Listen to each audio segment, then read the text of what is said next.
Permítanme, por favor, comentarles que estamos dentro del marco de la 13ª Semana Teológica, profesor Dagoberto Ramírez, desde la Comunidad Teológica Evangélica de Chile.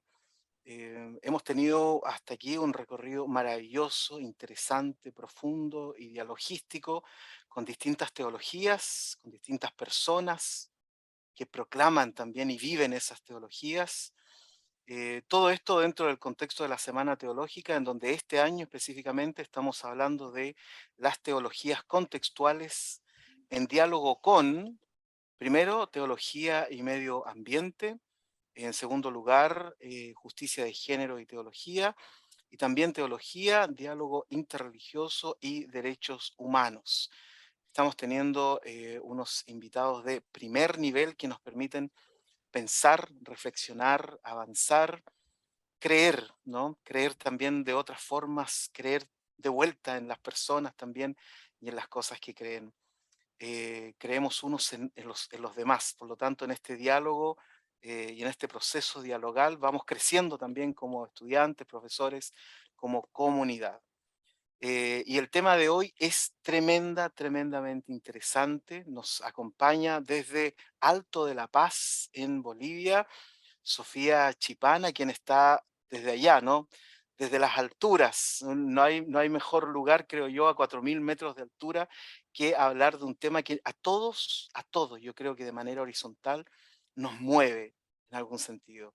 Sofía Chipana, les voy a contar un poco. Ella, Sofía Chipana Quispe, ese es su nombre completo, aymara del Estado Plurinacional de Bolivia, teóloga andina, miembro de la comunidad de teólogas andinas de Avia Yala y la comunidad de teología andina Perú, Argentina, Bolivia, quien anima diversos procesos de búsqueda y fortalecimiento de las espiritualidades andinas en Perú y Bolivia, y ahora desde 4.000 metros de altura también hace descender esa espiritualidad para nosotros, los que vivimos a nivel del mar, pero que necesitamos tanto ser parte de esta Avia Yala, ¿no? De este gran grupo de tierra y espíritu que nos une como habitantes de este lugar. También les quiero comentar que el título de esta charla, lo voy a decir, escuche muy bien cómo se llama. Tejiendo las espiritualidades ancestrales en Avia Yala con los hilos rotos y quemados. Eso es como un poema, ¿no? Muchas gracias, Emir, por tus palabras y por tu presentación. También agradecer a la comunidad teológica, ¿no? Por la invitación y por hacerme parte de este espacio de sentires, de compartir la vida, ¿no? De sentir y pensar un poco en estas articulaciones de como de hilar juntos, juntas, ¿no? Las experiencias y la palabra. Entonces yo agradecida de estar aquí presente junto a ustedes y compartiendo también mis hebras, ¿no? Para que sigamos hilando esta semana esas interconexiones, interrelaciones que precisan las teologías y las espiritualidades para seguir haciendo que la vida pues fluya de manera digna y plena, ¿no? Eso para nosotros es el buen vivir, ¿no? El suma causa y el suma camaña. Entonces, desde esa fuerza yo voy a estar compartiendo con ustedes justamente esta experiencia. No voy a compartir la pantalla. Entonces, ¿no? De las espiritualidades o vamos a ir como tejiendo, ¿no? Las espiritualidades con ancestrales, ¿no? Espiritualidades ancestrales en Avia Yala, con los hilos rotos y quemados, que es un poco esta invitación, ¿no? A reconocernos en esta territorialidad, ¿no? A partir de justamente de estas experiencias profundas que todavía nos acompaña como pueblos, ¿no? Y de renombrarnos también de otra manera, ¿no? O nombrarnos de otra manera, esta noción de Avia Yala, ¿no? Avia Yala es un nombre cuna de los pueblos cunas de Panamá y Colombia, ¿no? bueno, que están ubicados en esa territorialidad, y ellos pues nombran como Abya Yala a los territorios de pleno florecimiento, a los territorios como maduros, a los territorios de sangre vital, ¿no? Estos territorios así como fértiles, llenos de vida, ¿no? Entonces, ellos asignan, ¿no? Este término, esta palabra profunda para esos territorios. Entonces, y claro, esto es ese nombramiento se asume, ¿no? Se asume por diversas organizaciones, ¿no? Que queremos reconocernos así, en esa gran territorialidad la Via Yala, de estos territorios de sangre vital en las cuales pues todavía sigue fluyendo, ¿no? Toda una memoria ancestral. Entonces, desde esa fuerza, ¿no? Vamos a hacer como este recorrido, ¿no? De palabras y de sentires, ¿no? Pero para hacer esa conexión con esta ancestralidad, pero también es importante como evocar tiempos de las memorias ingratas, ¿no? Así le llamamos nosotras y nosotros, ¿no? Los tiempos de memorias ingratas que tiene que ver justamente con la conquista y la colonización, ¿no? Y esto supuso una imposición de la hegemonía cultural y religiosa en nuestros territorios, ¿no? Nosotras y nosotros como pueblos, ¿no? En Abya Yala somos pueblos muy diferentes, ¿no? Realmente somos un pluriverso muy diverso, ¿no? Por eso es que no podemos concebirnos como un solo mundo, sino como muchos mundos, ¿no? Y sí, y realmente pues también teníamos nuestros conflictos internos, también teníamos estas ambiciones de extendernos en las territorialidades, ¿no? Entonces, como todo pueblo hemos vivido y aún seguimos viviendo también nuestros vacíos ahí, ¿no? Pero esta memoria, ¿no? De imposición de esta noción de hegemonía cultural y religiosa ha sido muy fuerte, ¿no? Y realmente nos ha dejado muchas herencias, ¿no? No gratas, ¿no? En nuestros modos de vida, ¿no? Aunque muchos teólogos, ¿no? Historiadores dicen que no hubo tanto como una destrucción, ¿no? Sino más bien que hubo una sobreposición y sustitución. Entonces, en realidad hubo como la evangelización supuso realmente también, ¿no? Por una parte, invasión, avasallamiento, también destrucción, pero también esto, ¿no? Sobreposición y sustitución, ¿no? De otras formas, ¿no es cierto? De otras formas de sentir lo que llamamos lo sagrado, ¿no?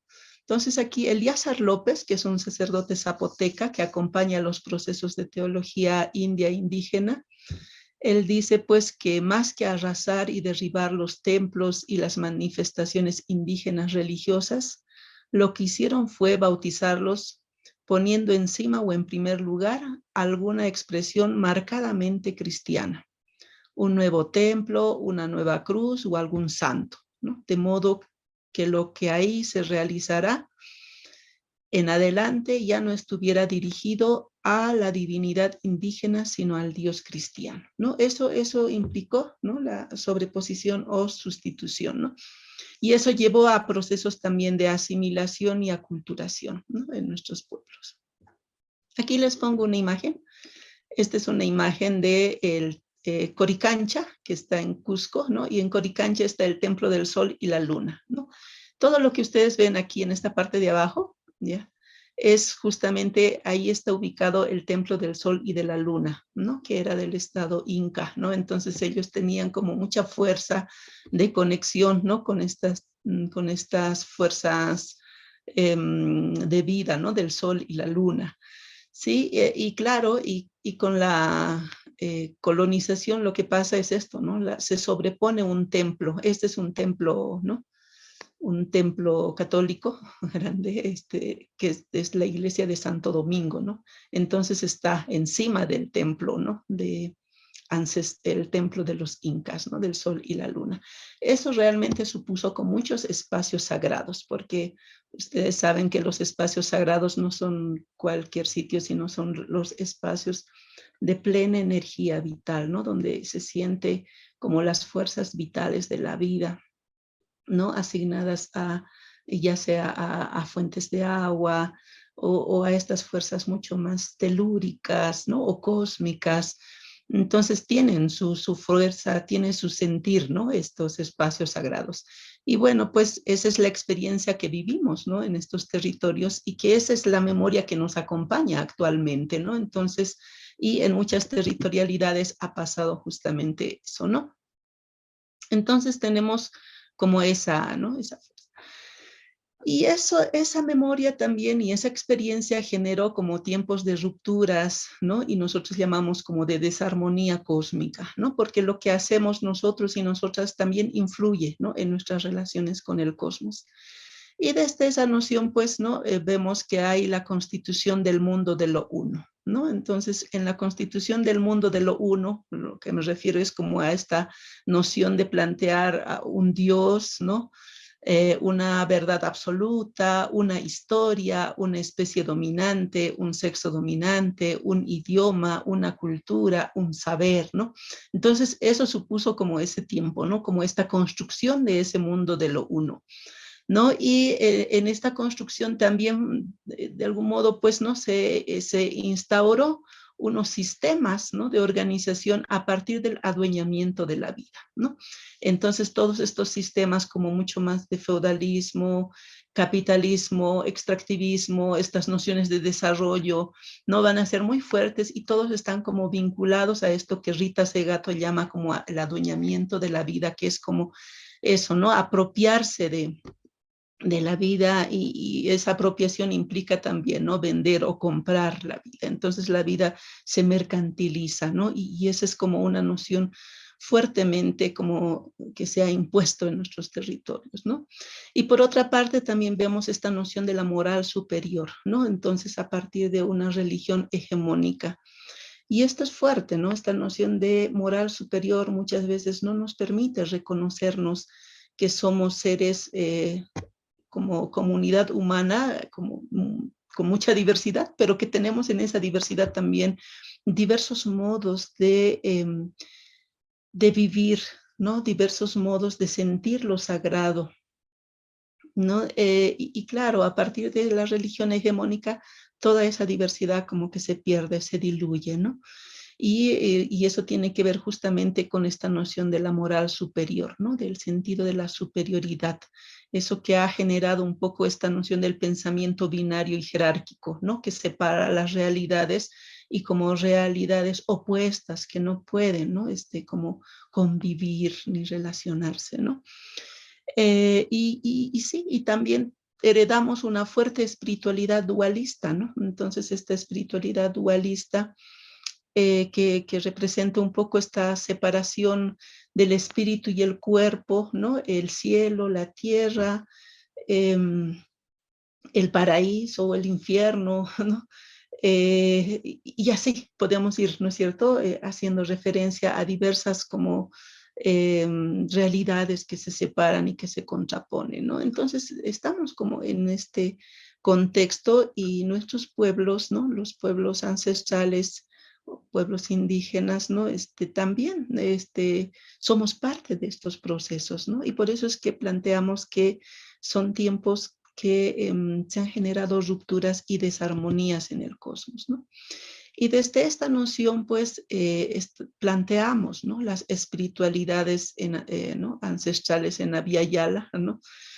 Como diría sabiamente la abuela maya, ¿no? Ernestina López, que son espiritualidades que se entretejen o se van tejiendo, ¿no? Con los hilos rotos y quemados gracias a las fuerzas relacionales que aún se conservan en los distintos pueblos, ¿no? Este es un aspecto importante, ¿no? Las fuerzas relacionales, ¿no? Y desde estas fuerzas relacionales reconocemos que en las diversas espiritualidades, ¿no? Cada pueblo nombra de diferentes maneras a las fuerzas que dinamizan las relaciones que producen las sinergias de tiempos y espacios, de todos los mundos que habitan, ¿no? Que nos habitan y que habitamos en las diversas territorialidades. Y de ese modo, pues, ¿no? Se establece, ¿no? La interrelación de los cuerpos que fluyen en vínculos inseparables, ¿no? Pues la humanidad no se ubica al margen o en el centro, sino como un ser en relación con las y los otros y otras seres, ¿no? Asumiéndose en pleno vínculo como territorios cuerpos. Entonces hay aquí una serie de interrelaciones que fluyen, ¿no? Este es un arte que diseñó Erlini Tola, ¿no? Que es una compañera también artista de Bolivia, y en estos sentipensares de cómo nosotras y nosotros, ¿no? Como en el mundo andino concebíamos las relaciones de correspondencia, ¿no? Y definitivamente, ¿no? Aquí tenemos como estas nociones de tiempo que no son lineales, sino más bien cíclicas, ¿no? Tiene esta dimensión, ¿no? De espiral, donde toda la vida fluye y se interrelaciona, ¿no? Y esto es justamente las nociones que tenemos como pueblos indígenas, cada quien de maneras diferenciadas por la, ¿no? Por la forma que se ubica en sus territorios, pero estas relaciones de correspondencia son muy importantes, ¿no? En cada pueblo. Y a esto la antropología llamó como ontologías relacionales, ¿no? Entonces somos seres que buscamos, ¿no? Realmente vivir las relaciones de correspondencia con las y los diversos seres. Por eso es que en el centro no estará el ser humano, ¿no? Entonces el ser humano es un hilo más dentro de lo que es el tejido de la vida, ¿no? Entonces, desde esta noción de vida es que cultivamos, ¿no es cierto?, nuestra espiritualidad o espiritualidades, ¿no? A partir de sentipensarnos como cuerpos interrelacionados en una memoria larga, ¿no? Que se reconoce como parte de una historia cósmica, ¿no? Entonces, no es, tenemos esa memoria ingrata, que son como de 500 años, pero nuestros pueblos se reconocen en una memoria mucho más larga, con mucha más profundidad, y son miles y miles de años, pero también en esos miles y miles de años buscamos reconocernos en ese proceso cósmico de millones y millones de años, ¿no? Y desde esa fuerza, ¿no? Nuestras sabias, nuestros sabios buscan hacer conexión con esas fuerzas, ¿no? Y por eso es que aquí yo pongo esta imagen, ¿no? De las montañas altas, ¿no? Que por Chile también tiene, ¿no? Esta preciosa cordillera que le llamamos de los Andes y que nos atraviesa diversas territorialidades y que nos conecta, ¿no? Entonces, estos son seres antiguos, son seres de millones y millones de años. Cada capa, ¿no es cierto? Representa un tiempo, un ciclo de vida, ¿no? Y nuestros pueblos los reconocen, ¿no? Y por eso es que les llaman los apus, ¿no? Los seres protectores, los seres guardianes de cada pueblo, ¿no? Y con ellos se dialoga, ¿no? Con ellos se dialoga, se les pide permiso, ¿no? Se les pide su consejo, su consentimiento, ¿no? Cuando vamos a hacer ciertas tareas, ¿no? O labores próximas a ellos o en los territorios, ¿no? Entonces hay una relación, ¿no? De acuerpamiento con estos otros y otras seres. A eso le llamamos las relaciones de correspondencia, ¿no? Entonces las relaciones de correspondencia no solamente son entre humanos, ¿no? Sino con estos otros y otras seres, ¿no? Y justamente esa relación nos permite seguir siendo y estando. Ya eso, esa relación también nos permitió resistir y nos permite resistir ante los constantes avasallamientos que viven nuestros territorios, ¿no? Entonces, desde ese vínculo, ¿no? Vamos despertando a esa conciencia cósmica, ¿no? De la mutua interdependencia del mundo humano y no humano. Esto es muy importante, ¿no? Y claro, desde miradas muy externas, estas relaciones se ven como relaciones panteístas, ¿no? Relaciones también como de sincretismo, relaciones también como de politeísmo, ¿no? Y todas como los prejuicios dentro del lenguaje que hay, ¿no? Entonces, para un poco como comprender estas nuestras relaciones, ¿no? Y ese despertar de la conciencia cósmica para nuestros pueblos significa realmente un proceso de sanar, ¿no? El sanar nuestras relaciones, ¿no? Frente a todas las rupturas que generamos y que nos generan, es importante como hacer ese proceso, ¿no? De sanar. ¿Ya? Y en este último tiempo muchas comunidades de mujeres están como planteando ese proceso, ¿no? La sanación como un camino cósmico político, ¿no? Esto de relacionarnos, ¿no? Realmente en la sanidad de los cuerpos y de las relaciones. Y aquí pues también, ¿no? Las sabias dicen que sanar es un acto de amor por la vida, ¿no? Por eso defendemos la tierra y el río, porque todo tiene relación de vida, todo está interconectado. Y también, ¿no? Lorena Carnal, desde el territorio maya, dice, pues, ¿no? Traemos una consigna ancestral maravillosa, maya. Dice, el, lain, ut, lat, ut, lain, en maya, ¿no? Que quiere decir, tú soy yo y yo soy tú. En este reconocimiento, ¿no? Recíproco de vida y de dignidad. Aquí no hay otro, sino que somos tú, ¿no? Entonces hay una relación de tú ahí, ¿no? En ese reconocimiento mutuo en los diferentes, ¿no? En las diferentes vidas. Y bueno, pues se dice pues que es un hermoso enunciado maya quechí, ¿no? Y que realmente pues ¿no? Ese enunciado, ¿no? Se haga realidad en este tiempo es importante cuando le decimos a la planta, ¿no? Tú soy yo y yo soy tú, a la planta. Y así podemos decir, ¿no es cierto?, a los otros seres. En una relación de vida, nosotras también se las decimos al río, al fuego, y así nuestro cuerpo entra en otra relación de vida con esos elementos o con esos otros seres, ¿no? Entonces hay como una relación mucho más profunda, íntima y de reconocimiento mutuo, ¿no? Y este reconocimiento mutuo pues nos lleva, ¿no? A las relaciones de armonización de los cuerpos, ¿no? Y la naturaleza, este cosmos, ¿no? Que habitamos, ¿sí? Entonces estamos como en este proceso de despertar de la conciencia cósmica, ¿no? Y esa conciencia cósmica pues nos lleva como pueblos también a vivir una organización comunal holística, ¿no? Como pueblos. Entonces nuestros modos de vida responden a unas nociones holísticas, no hay realidades separadas, ¿no?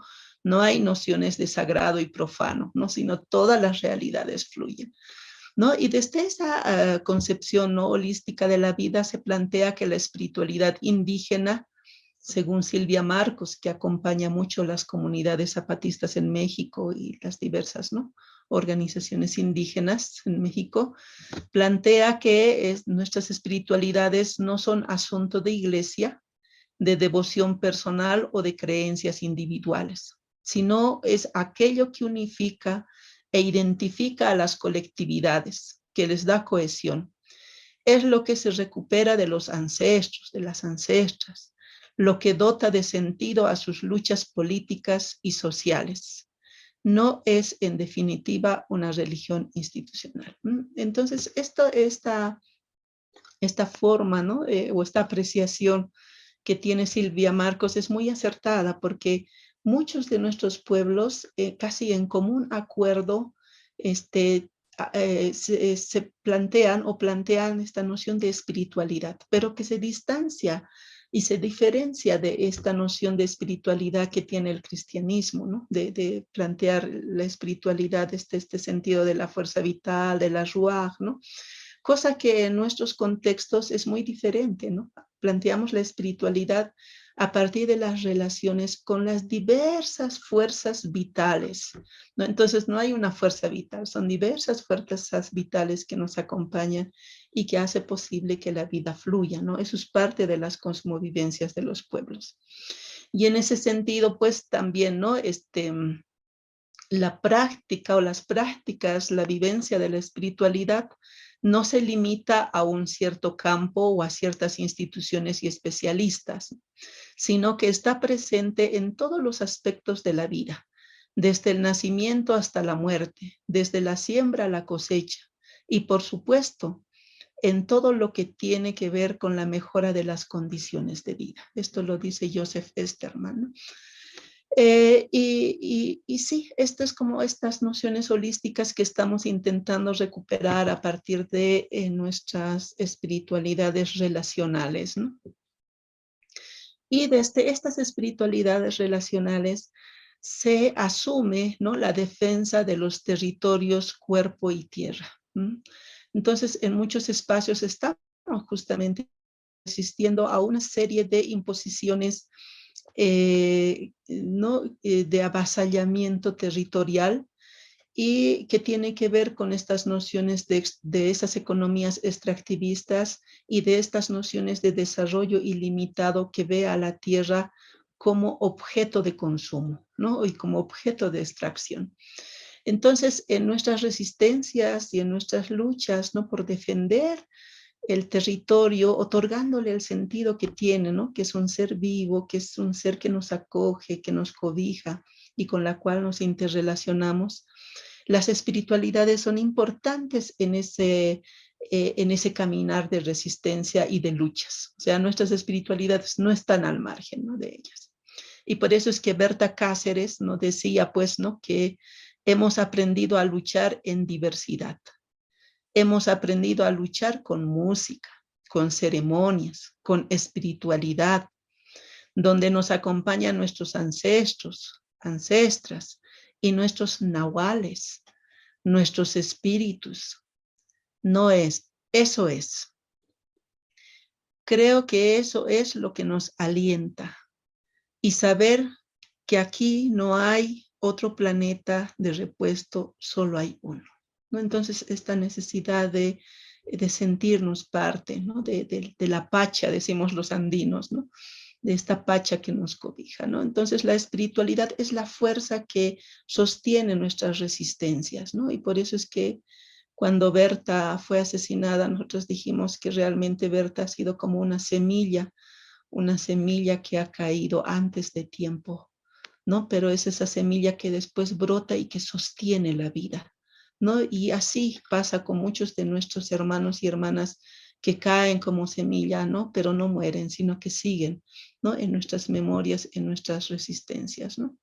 Entonces, a partir de ahí, pues vemos, ¿no?, cómo la interpelación de los mundos plurales rompen esta noción de ese mundo de lo uno a partir del acuerpamiento, ¿no? Nos reconocemos en nuestra pluralidad, en nuestra diversidad, pero también buscamos esta noción de acuerparnos, ¿no?, como de sentir nuestras fuerzas que se vinculan, que se alían y que buscan caminar juntas, ¿no? Y por eso es que para Lorena Cabnal, que es la que más plantea esta noción de acuerpamiento desde el feminismo comunitario, ella dice pues que el acuerpamiento es la acción personal o colectiva de nuestros cuerpos indignados ante injusticias que viven otros cuerpos que se autoconvocan para proveerse de energía política para resistir y actuar contra las múltiples opresiones patriarcales, colonialistas, racistas y capitalistas. Este genera energías afectivas y espiritualidades y rompe las fronteras y el tiempo impuesto. Nos provee cercanía, indignación colectiva, pero también revitalización y nuevas fuerzas para recuperar la alegría sin perder la indignación. Este es el sentido del acuerpamiento que vamos viviendo también desde nuestras, ¿no?, pluralidades que somos, ¿sí? Entonces, desde estas nociones de sentido de integralidad de la vida, de recuperar esas fuerzas que nos acompañan, retomo un poco el planteamiento de las mujeres en Oaxaca el año 2002, en el primer encuentro de las Américas, ¿no?, cuando ellas decían, ¿no?, en sus sentipensares, que revaloramos la espiritualidad como el eje principal de la cultura o de los pueblos. ¿no? Entonces, la espiritualidad es como el corazón, diríamos nosotros, ¿no? El corazón de nuestros pueblos. Y por eso es que ellas decían, ¿no? Las participantes consideramos que la espiritualidad está ligada al sentido comunitario de la visión cósmica de la vida, donde los seres se interrelacionan y se complementan en su existencia. Que la espiritualidad es la búsqueda del equilibrio y la armonía con nosotros mismos y con los demás. Entonces queda como ese desafío, ¿no? De seguir tejiendo este sentido de espiritualidad, ¿no? Para los mismos pueblos, porque realmente hemos perdido mucho, ¿no? Hemos perdido mucho por asimilar diversas, ¿no? Influencias que hemos recibido. Y en estos tiempos que nuestros territorios y muchos pueblos están seriamente amenazados, ¿m? Por este sistema aún colonialista, porque para nosotros la colonización no se ha ido, sigue presente, ¿no? En estos sistemas capitalistas, ¿no? En estas nociones de vida, de desarrollo que buscan, ¿no es cierto?, como seguir extrayendo de la tierra todos esos seres, ¿no? Que cohabitan con ella. Y aparte de eso también como la necesidad como de seguir reconociéndonos como pueblos, ¿no? Entonces, por eso es que en este mismo encuentro y en muchos otros encuentros de organizaciones de los pueblos, como que se hace eco de esta demanda, ¿no? De esta demanda, dice, demandamos de las diferentes iglesias y religiones respetar las creencias y culturas de los pueblos indígenas, sin imponernos ninguna práctica religiosa que contravenga nuestra espiritualidad. Y esto es muy fuerte, esto ha sido el 2002, esta demanda, ¿no?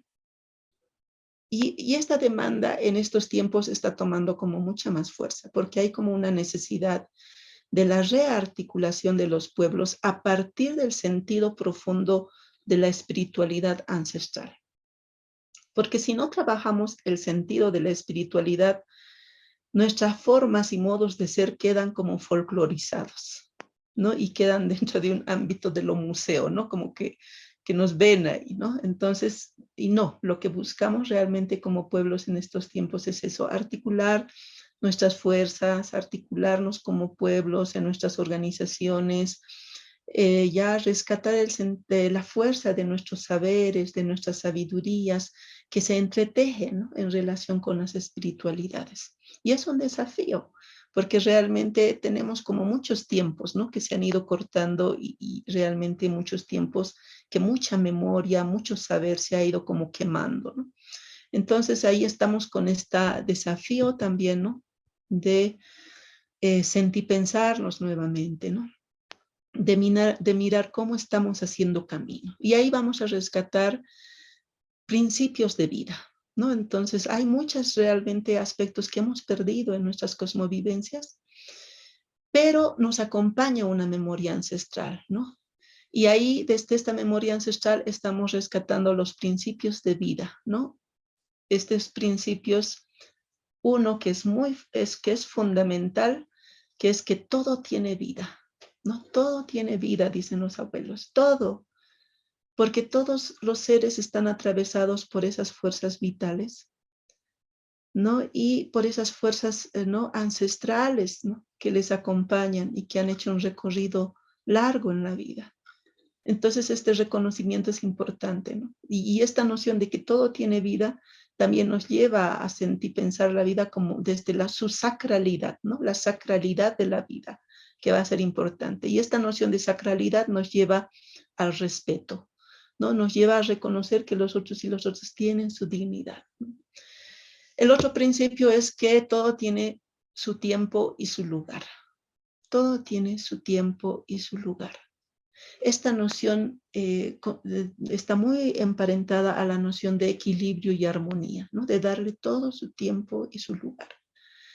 Y desde esta noción de que todo tiene su tiempo y su lugar, hace también que nuestros pueblos sean mucho más dialógicos, ¿no? Y desde esta noción también dialogó con el cristianismo, ¿no? Aunque ha sido una religión impuesta, pero muchos de nuestros pueblos logró dialogar, ¿no?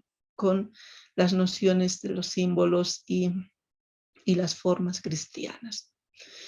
Y estas nociones, ¿no? De vida, de todo tiene vida, su tiempo, su lugar, fluye también, ¿no? Estos otros principios que van a ser, que son la comunitariedad y la complementariedad, que son fundamentales, ¿no? Estas nociones de comunidad, ¿no? De cómo nos sentimos, un ayllu, decimos en Aymara, ¿no? El ayllu vital, que es como el ayllu de la vida, ¿no? Donde todos los seres están, ¿no? Ahí en ese ayllu, el río, la montaña, las lagunas, los pájaros y la comunidad humana, ¿no? Entonces estamos todos ahí en esta relación de complementariedad, ¿no? Entonces para el mundo occidental y sobre todo para como las fuerzas feministas, la complementariedad no se ve, no es un término tan, ¿no?, usado, pero en nuestros contextos la complementariedad es muy importante porque es la complementariedad de los diversos seres. Entonces se busca esa complementariedad, ¿no?, que nos lleva justamente a esta noción de relacionalidad y reciprocidad, ¿no? Entonces, esta relacionalidad y reciprocidad están muy relacionadas, ¿no es cierto?, a estas nociones de que nos sintamos seres en relación, seres que dependemos de otros, ¿no?, para seguir viviendo. Y en esta noción, pues, hacemos también como la conciencia de esto, de la crianza mutua, ¿no?, que es esta conciencia de sentirnos criados y criadas por otros seres y en reciprocidad criarlos, ¿no?, darles vida, darles dignidad, porque dependemos de ellos, ¿no?, y de ellas. Sí, y todo este proceso de relaciones pues va generando ese equilibrio y armonía, ¿no? Y esto es como un círculo, ¿no?, que va girando de manera constante porque lo que queremos justamente es establecer esto, ¿no?, el equilibrio y la armonía. El equilibrio y la armonía es como para lo que es para el mundo occidental en sus lenguajes el derecho, la justicia, ¿no? Entonces que para los pueblos indígenas es denominado como la búsqueda del equilibrio y la armonía, ¿no? Y desde estas nociones pues planteamos eso, ¿no?, que estamos como tejiendo espiritualidades relacionales, ¿no? Voy a hacer un poco una conexión para que podamos, ¿no?, ver esto, ¿no? Esta es una experiencia justamente que tiene que ver con esos principios, ¿no? Y que lo están haciendo 4 hermanas, ¿no? Les decimos las hermanas Machaca, ellas están ubicadas en Ayacucho, en el centro de Perú, que ha sido un territorio muy golpeado, ¿no? Muy golpeado por Sendero Luminoso, que ha sido una fuerza, ¿no es cierto?, que ha irrumpido con mucha violencia, ¿no?, en estos territorios y ha generado también mucha dispersión, ¿no? Y a ello se sumó también la fuerza armada, ¿no?, la fuerza militar. Entonces ha sido un pueblo que ha vivido como una invasión muy fuerte, ¿no?, y expulsión también, porque muchos tuvieron que salir de sus territorios. Pero estas hermanas, ¿no?, Magdalena, ¿no?, y sus hermanas emprenden como un tejido de la vida muy bonito en esos territorios. Entonces nos vamos a conectar con esta fuerza un momento. Me dicen, por favor, si se va a escuchar el audio, ¿ya? Se escucha muy bien, Sofía. Bien, gracias. Yo soy Magdalena Machaca Mindieta. Actualmente estoy en la dirección de la Asociación Bartolomé Aripaella, Ayacucho. Cuéntame, Magda, ¿hace cuánto tiempo vienes trabajando el agua en tu comunidad? Estamos trabajando el tema agua desde el 1991, cuando la Asociación Bartolomé Aripaella se constituye formalmente como un núcleo de afirmación. La desesperación de la comunidad, específicamente de acá de Tuco, porque como vemos son comunidades de parte alta, o sea, no tienen beneficio, no tienen acceso a los ríos y riachuelos. Este trabajo de Juchachapay que en quechua es almacenamiento de agua, y luego lo acuñamos el término de siembra, cosecha, agua, lluvia. Trabajamos por grupos, hemos empezado a trabajar con grupos de familias para establecer, para fundar una laguna, por ejemplo. Todavía, primero está en los rituales de rogamiento, dicen acá localmente. Los rituales de rogamiento es como un pedido de permiso a las deidades de este lugar, para que no sea una voluntad humana, sino que sea fruto de una conversación, de una empatía del hombre, nuestras deidades y la misma naturaleza, ¿no?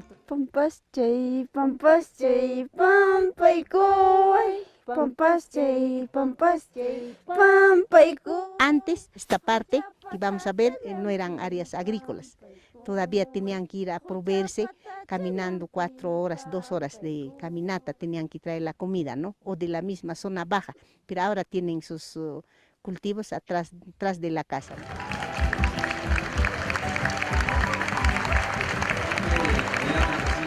El premio nacional que hemos ganado en el marco del COP20 para nosotros significa ese reconocimiento que hemos buscado desde nuestra salida de la universidad, el reconocimiento a las potencialidades que tiene nuestra agricultura, que tienen nuestros criadores. La laguna no existe porque existe, sí es posible hacer desarrollo, pero en nuestros propios términos, porque muchas veces nos han dicho, este tipo suena romántico, suena bonito, estas cosas que hacen, pero eso no te da plata, no te da de comer. Sí te da de comer, ahora estamos demostrando, ¿no?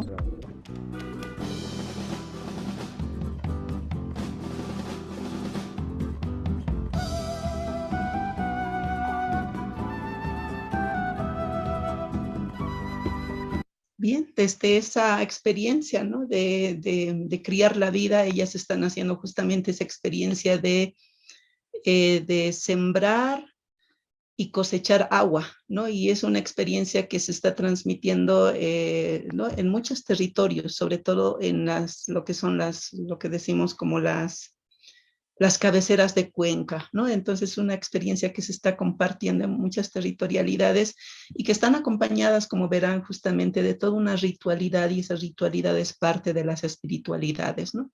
Entonces, ¿cómo realmente, pues, estas espiritualidades también, ¿no? En estos caminos de diálogos y encuentros, ¿no? Interreligiosos, son considerados, ¿no? Entonces, y realmente cómo es que se hace esos, ¿no? Caminos de diálogo con estas espiritualidades ancestrales. Eso todavía es un desafío para el ámbito religioso, ¿no?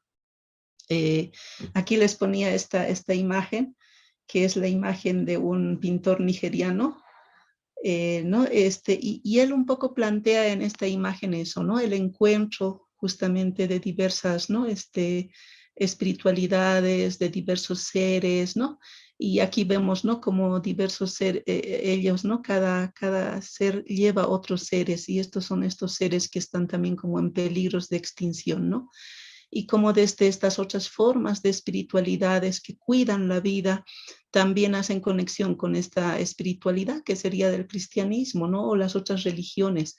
Entonces, los pueblos, siempre decimos, no tenemos dificultad en dialogar con los otros y otras, pero siempre y cuando haya respeto, ¿no? Entonces, cuando se reconozcan, ¿no? Nuestras formas de vida y se respeten, ¿no? Entonces, en estos tiempos en que estamos viviendo justamente la amenaza, ¿no?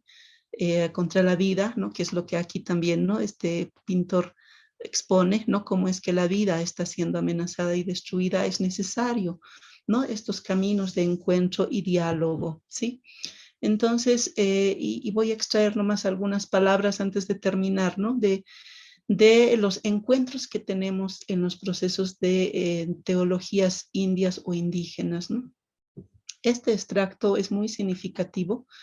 Este viene del segundo encuentro de teología mayense, porque en cada territorialidad hay una propia articulación, porque somos diversos pueblos, ¿no? Entonces cada pueblo articula su proceso de diversa manera. Y estas palabras llegan del año 92, muy significativo para nosotras y nosotros.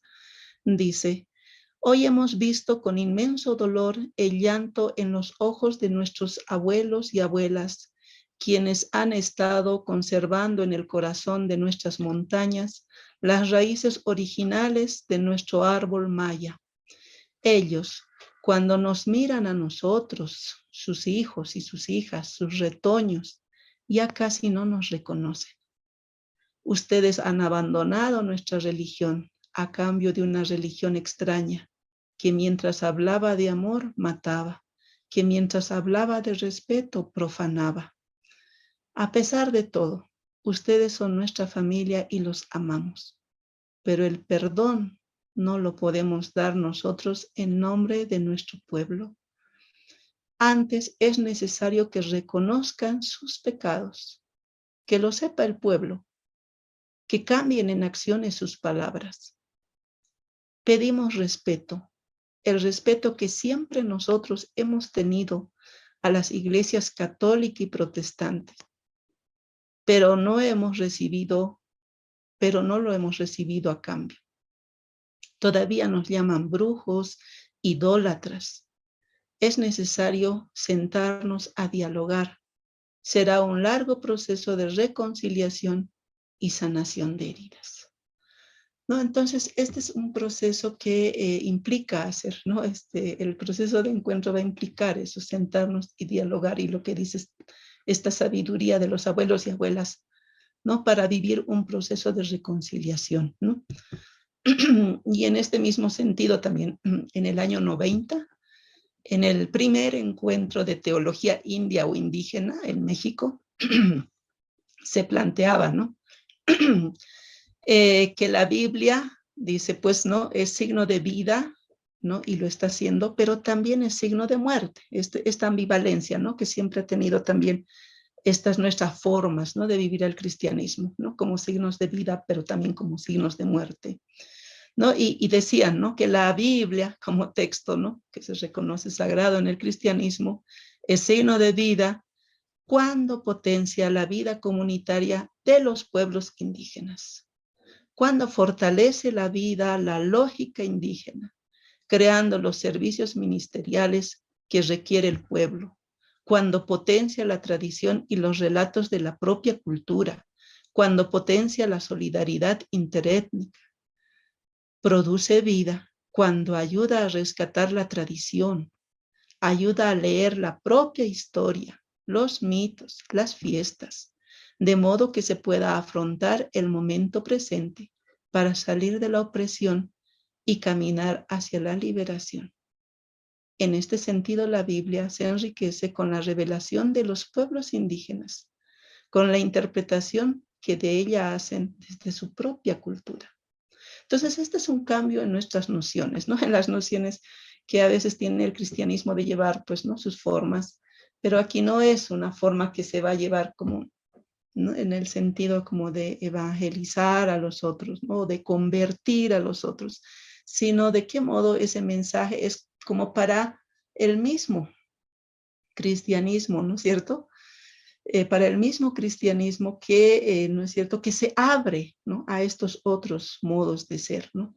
A estos otros saberes, a estas otras espiritualidades, ¿no? Y sentimos que por ahí va a ir un poco ese camino de encuentros, ¿no? Y como me presentaba, ¿no? Yo soy parte de la comunidad de sabias y teólogas indígenas de Abya Yala. También eso es lo que hemos ido planteando, ¿no? Desde nuestros espacios, ¿no? Desde nuestras reflexiones, ¿no? Cómo plantear unas teologías como mucho más descentradas, ¿no? De estas nociones tan occidentales, ¿no? Y tan antropocéntricas todavía, ¿no? Que todavía fragmentan la vida, ¿sí? Y en un encuentro que tuvimos también nosotras dijimos, ¿no? Que realmente, ¿no? Es importante como deconstruir nuestras formas de hacer teología, ¿sí?